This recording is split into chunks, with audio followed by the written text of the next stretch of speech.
मेरे प्रिय छात्रों, मेरा नाम एम.के. अंजनामूर्ति है। मैं पिछली कक्षा में चेरापूंजी से आया हूँ पाठ के बारे में समझाता था। इस पाठ में हम चेरापूंजी किस राज्य में है, मेघालय की राजधानी कौन सी है, शिलांग की प्रकृति सौंदर्य कैसा है, मेघालय राज्य में बिजली किस तरह उत्पादन करते हैं और मेघालय राज्य 3 पर्वतीय अंचलों से किस तरह बांटा हुआ है, यहाँ के संस्कृति रीति रिवाज कैसा है, नारी को मेघालय राज्य में किस तरह स्थान है, आदि विषयों के बारे में हम जान कर चुके थे। छात्रों, आप सभी को मालूम है कि मेघालय राज्य 3 पर्वतीय अंचलों से बांटा हुआ है। उसमें पहला है काशी पर्वत और दूसरा है गारो पर्वत और तीसरा है जयंतिया पर्वत। इन 3 पर्वतीय अंचलों से 5 जिले बने हैं। 5 जिले बने हैं। यहाँ के संस्कृति रीति रिवाज अलग अलग है, लेकिन हर कहीं यहाँ मातृसत्तात्मक परिवार होते हैं। इस राज्य में मातृ प्रधान परिवार होते हैं, मातृ प्रधान समाज है। यहाँ पर माता हर परिवार में हेड ऑफ द फैमिली होती है। पारंपरिक रूप में भूमि, धन, दौलत, संपत्ति माँ से बेटी को मिलती है। समाज में स्त्री का स्थान बहुत अच्छी तरह है। लेखक को एहसास हुआ, अनुभव हुआ कि मेघालय की सीमा से घूमने के साथ ही ऐसी वातावरण है कि नारी समाज में उन्नत स्थान में है।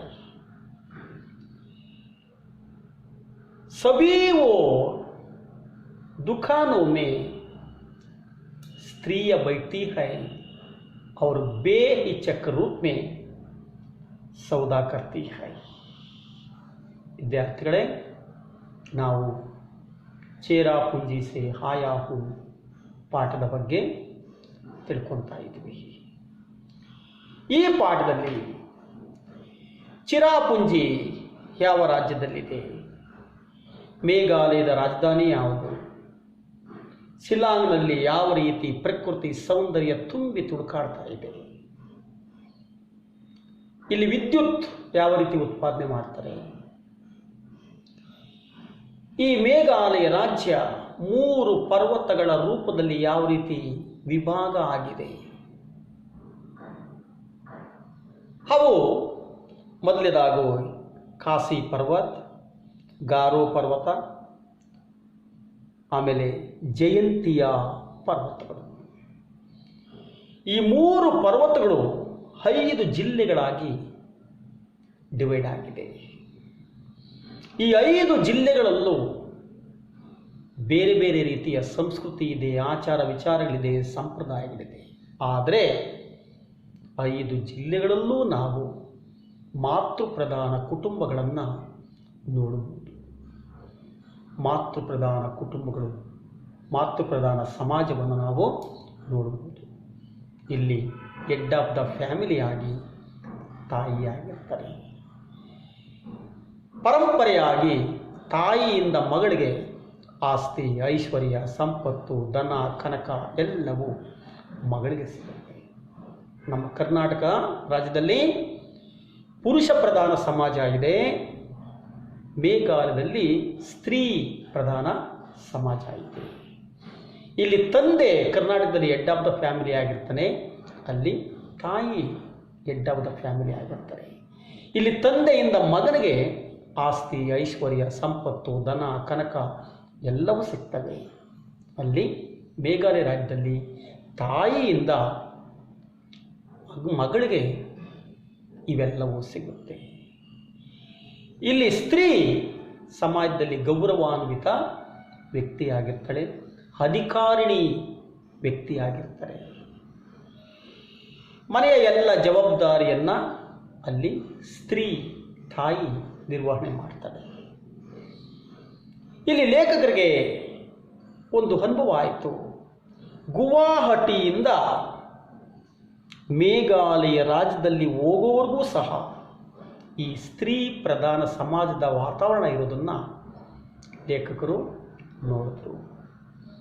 ಇಲ್ಲಿ ಎಲ್ಲ ಅಂಗಡಿಗಳಲ್ಲಿ ಸ್ತ್ರೀಯರು ಕೂತ್ಕೊಂಡು ನಿಸ್ಸಂಕೋಚವಾಗಿ ಧೈರ್ಯವಾಗಿ ವ್ಯಾಪಾರ ಮಾಡೋದನ್ನು ಲೇಖಕರು ನೋಡಿದ್ರು. ಶಿಲಾಂಗ್ में भी उन्हें दुकानों पर बैठे देखा जा सकता है. शिलांग में भी स्त्रियां दुकान की गद्दियों पर बैठकर सौदा करना हम देख सकते हैं. ಮೇಘಾಲಯದ ರಾಜಧಾನಿ ಶಿಲಾಂಗ್ನಲ್ಲೂ ಸಹ ಅಂಗಡಿಗಳಲ್ಲಿ ಸ್ತ್ರೀಯರು ಕೂತ್ಕೊಂಡು ಧೈರ್ಯವಾಗಿ ನಿಸ್ಸಂಕೋಚವಾಗಿ ವ್ಯಾಪಾರ ಮಾಡೋದನ್ನು ನೋಡ್ಬೋದಾಗಿದೆ. ಶಾಯದ್ ಯಾ ಸ್ಥಿತಿ पूर्वोत्तर से अन्य राज्यों में भी है. शायद यह स्थिति नारियां दुकानों की गद्दियों पर बैठकर सौदा करने की यह व्यवस्था पूर्वोत्तर भारत के अन्य राज्यों में भी है. ಈ ಒಂದು ಸ್ತ್ರೀಯರ ಪ್ರಧಾನ ಸಮಾಜ, ಸ್ತ್ರೀಯರು ಅಂಗಡಿಗಳಲ್ಲಿ ಕೂತ್ಕೊಂಡು ನಿಸ್ಸಂಕೋಚವಾಗಿ ವ್ಯಾಪಾರ ಮಾಡೋದನ್ನು ಪೂರ್ವೋತ್ತರ ಭಾರತದ ಅನೇಕ ರಾಜ್ಯಗಳಲ್ಲೂ ಇದೆ. भले ही यहाँ मातृसत्तात्मक परिवार व्यवस्था ना हो, लेकिन यहाँ पर स्त्रियाँ दुकान की गद्दी पर बैठकर सौदा करती है, लेकिन हर कहीं कुछ स्थलों में मातृसत्तात्मक मातृ प्रधान परिवार ना होते हैं. कुछ भागों में और कुछ भागों में मातृ प्रधान परिवार होते हैं. कुछ साल पहले मणिपुर की राजधानी इम्फाल में भी यही सब देखा था. लेकर कुछ साल पहले मणिपुर की राजधानी कौन सी है? इम्फाल है. मणिपुर की राजधानी इम्फाल में भी यही सब देखा था.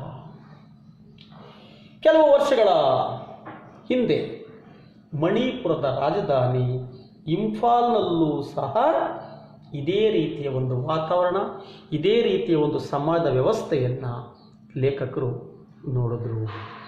स्त्रियों का पूरा बाजार ही है वहाँ. मणिपुर की राजधानी इंफाल में स्त्रियों का पूरा बाजार होता है. मणिपुर की राजधानी ಇಂಫಾಲ್ ಮೇ ಇಲ್ಲಿ ಇಡೀ ಮಾರುಕಟ್ಟೆಯೇ ಸ್ತ್ರೀಯರಿಂದ ತುಂಬಿರುತ್ತೆ. ಸ್ತ್ರೀಯರೇ ಅಂಗಡಿಗಳಲ್ಲಿ ಕೂತ್ಕೊಂಡು ವ್ಯಾಪಾರ ಮಾಡ್ತಾರೆ, ಸ್ತ್ರೀಯರೇ ವ್ಯಾಪಾರ ಮಾಡ್ತಾರೆ, ಕೊಂಡ್ಕೊಳ್ತಾರೆ, ಮನೆಗೆ ತಗೊಂಡೋಗ್ತಾರೆ. ಹೀಗಾಗಿ ಎಲ್ಲ ಕಡೆ ಸ್ತ್ರೀಯರೇ ಕಾರುಬಾರು